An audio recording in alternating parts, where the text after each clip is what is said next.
Selamat malam dan salam sejahtera buat kita semua. Perkenalkan, nama saya Niko Aryangga Barus dengan NPM G1D 021065. Dan teman saya, Saya Muhammad Rizal Putra dengan NPM G1D 02104. baiklah di sini kami akan membahas tentang pendekatan kontrol prediktif untuk optimisasi operasi microgrid.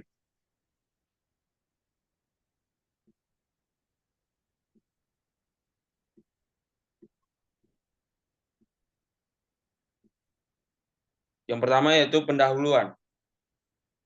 Kebutuhan akan sumber energi yang berkelanjutan terus meningkat seiring dengan pertumbuhan populasi dan ekonomi global. Salah satu solusi yang menjanjikan untuk menghadapi tantangan ini adalah pengembangan microgrid, di mana microgrid adalah sistem energi terintegrasi yang terdiri dari beban dan yang dapat beroperasi baik dalam model paralel dengan jaringan utilitas atau secara terisolasi. Komponen utama microgrid ini meliputi yang pertama itu unit penyimpanan energi. Kemudian yang kedua itu generasi terdistribusi, sumber energi terbarukan, dan beban yang dapat dikontrol. Untuk persamaan penyeimbang energi itu dapat kita lihat pada slide, yang dimana untuk PK ini merupakan daya yang diekspor atau diimpor oleh microgrid pada waktu ke K, di mana untuk mendapatkan daya ini itu menggunakan PK sigma P, jumlah daya yang dihasilkan oleh generator distribusi ditambah daya yang dihasilkan oleh sumber energi terbarukan dikurang beban kritis pada waktu ke K dikurang proporsi pengurangan beban yang dikontrol. Oke. Microgrid dan komponennya. Yang pertama itu sumber energi terbarukan. Sumber energi terbarukan ini itu terdiri dari panel surya, turbin angin, dan lain-lain. Yang kedua yaitu generator terdistribusi. Generator yang menggunakan bahan bakar fosil atau biofuel. Yang ketiga itu unit penyimpanan energi. Itu ada baterai atau sistem penyimpanan energi lain. Dan yang keempat yaitu beban yang dapat dikontrol. Beban yang dapat dikontrol ini maksudnya beban yang dapat disesuaikan atau dikurangi selama periode permintaan puncak. Yang kedua yaitu selanjutnya itu tentang optimisasi operasi microgrid. Nah, optimalisasi operasi microgrid sangat penting untuk mengelola sumber energi secara efisien. Dalam pendekatan ini, kontrol prediktif model MVC digunakan untuk menentukan strategi optimal untuk mengoperasikan microgrid berdasarkan prediksi masa depan, permintaan beban, dan generasi energi terbarukan. Optimasi ini diformulasikan sebagai masalah MILV yang mencakup pengelolaan penyimpanan, penggunaan generator distribusi, pembelian dan penjualan daya ke jaringan utilitas, serta penanganan ketidakpastian dalam permintaan energi. Yang ketiga, itu metodologi. Pendekatan MPC memungkinkan kontrol yang optimal terhadap operasi microgrid berdasarkan prediksi masa depan permintaan dan produksi energi.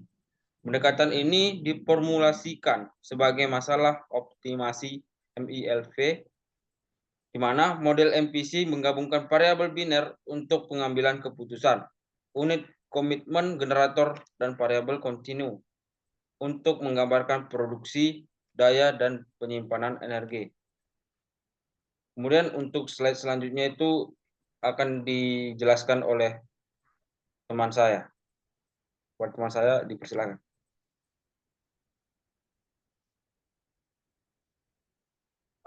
Baiklah, di sini saya akan menjelaskan tentang formulasi MILP.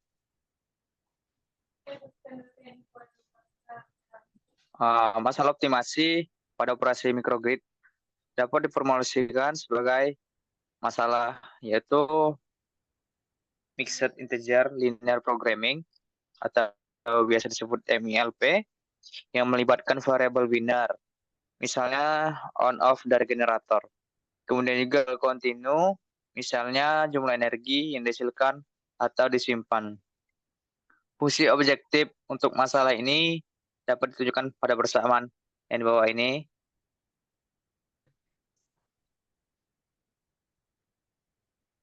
Next. Untuk studi kasus, saya akan menjelaskan studi kasus ini berupa dapat dilakukan pada microgrid eksperimental. Pada jurnal yang direview itu berlokasi di Athena, atau Yunani. Microgrid ini terdiri dari beberapa unit pembangkit energi terbarukan, terdiri juga perangkat penyimpanan energi, kemudian beban yang dapat dikontrol. Ada juga data operasi dikumpulkan selama periode 24 jam. Pada pendekatan efisiensi diterapkan untuk mengoptimalkan operasi. Kemudian untuk hasil simulasi ini menunjukkan bahwa strategi pada MPC MILP menghasilkan peningkatan efisiensi dalam pengoperasian microgrid. Kemudian ada grafik berikut menunjukkan perbandingan antara strategi heuristik dan MPC dalam hal biaya operasional dan jumlah energi yang diimpor atau ekspor ke atau dari jaringan utilitas.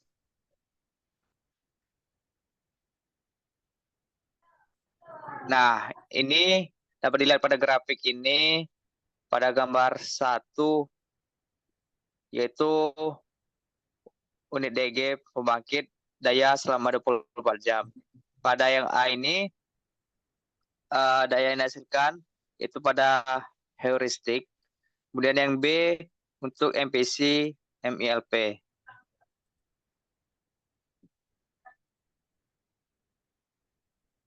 Kemudian juga ini gambar yang kedua, energi yang dibeli atau dijual selama 24 jam. Yang A ini untuk heuristik, yang B untuk MPC MILP. Dapat dilihat itu pada gambar, kita lihat saja energi yang ditukar atau dijual.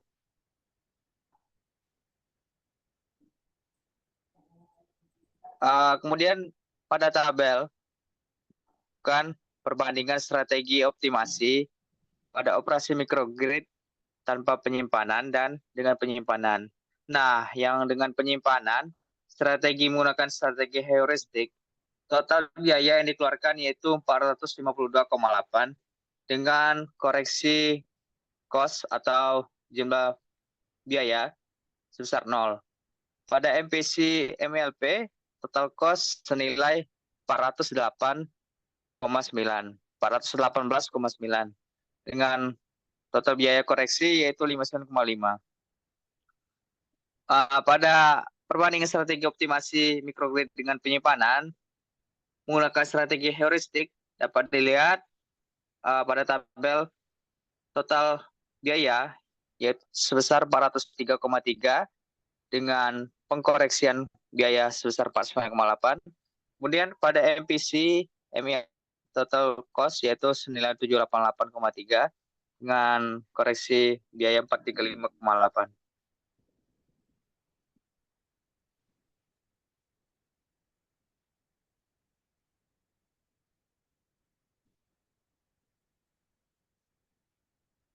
Next. Nah, ini dia yaitu gambar energi yang dipertukarkan dengan jaringan utilitas selama 24 jam.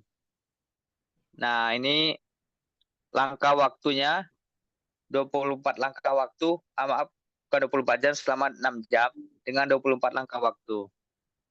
Dapat dilihat itu sebanyak 24 waktu, time atau quarter hour.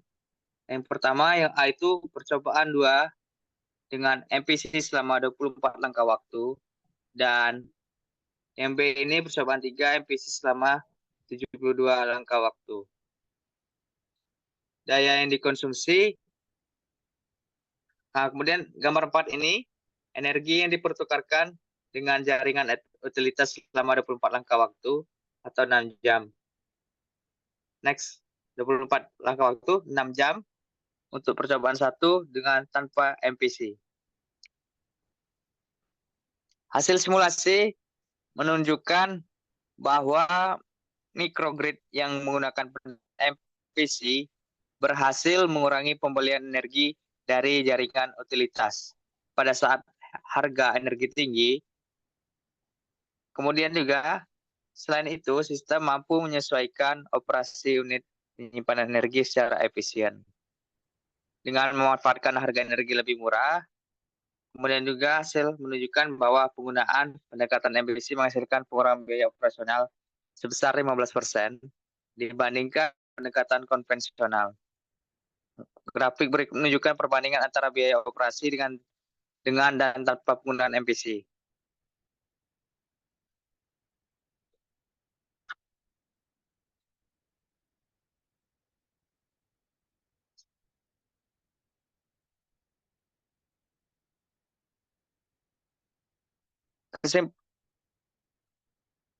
Kesimpulannya yang dapat diambil yaitu penelitian ini dapat disimpulkan bahwa pendekatan yang digabungkan menggunakan MILP merupakan metode yang paling efektif untuk mengoptimalkan operasi microgrid.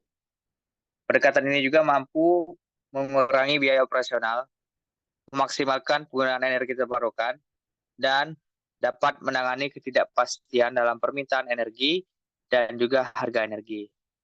Selanjutnya dapat mencakup integrasi kontrol daya reaktif dan kemampuan pengalihan panas dalam kontrol microgrid.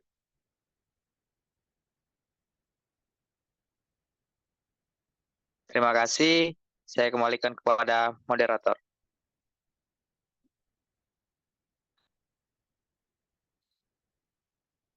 Oke, baiklah. Kita sudah mendengar penjelasan dari teman kita yaitu Tri Saputra. Baiklah, kami dari kelompok Tri dan Niko mengucapkan mohon maaf apabila ada salah kata dan mengucapkan terima kasih banyak untuk presentasi kami. Demikianlah presentasi kami. Apabila ada salah kata, mohon dimaklumi. Terima kasih.